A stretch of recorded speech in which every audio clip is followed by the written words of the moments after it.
Jimly Driving School yavo yakuipa vazukuru vangu vari kuti kunyange uri kunze kweguta rechitungwiza wakasununguka uvabata panhamba dziri pascreen ivo vanobva vakupa accommodation yokuti unatsotora drivers license yako wakasununguka uri panzvimbo yakanaka handiti so chivafonera ubhuke elesson class 2 kana class 4 kana class 3 iwe zvako zvotoita.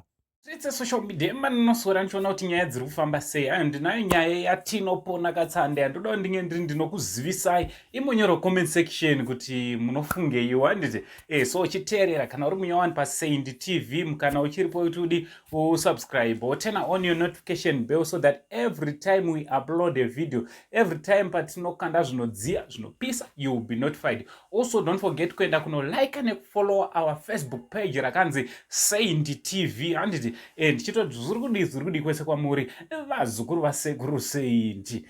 So vazukuru nyaya yandauya nayo ndiye musikana uyu ari panapa. Uyu musikana anonzi Tinopona Katsande kana kuti this lady handiti kana kuti this mother handiti Tinopona Katsande. She is a former Studio 263 ndofunga munomuziva achinzi Joyce ku 263 former actress westudio 263. Nawo musikana uyu pamakazoona mazuva akapera akunzi akutengesa mazai right kwanga kwatori kutotsvagawo mama avenues but yake chaichaye zvaanoziva kana zvaanogona kuva an actress nekuva radio presenter handiti so zvakambokanya career yake ndezvekuti musikana uyu wamuri kuona pane inonzi sex tape rake rakambo zvakanyanya pamakore akati wandei apfuura so patime yachona aishanda kuZFM.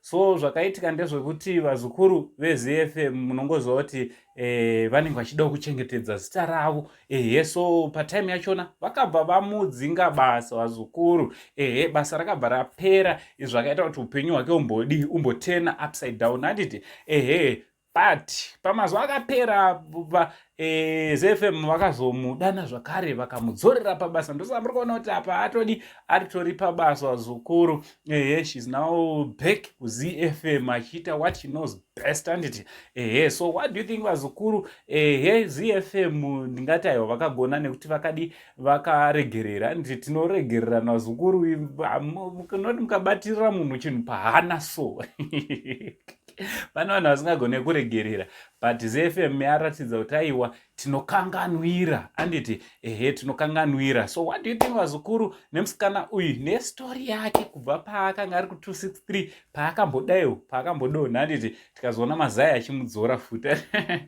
ngataura nemucomment section kuti munofungei. From Uncle Saint, the only Zimbabwean uncle. Ndoda kutombotsvagawo basa kuredhiyo ndofunga ndogonoita radio DJ zvakanaka ameno. From Uncle Saint, the only Zimbabwean uncle. Ngatinyorai kucomment section kuti munofungei ndichiti much love.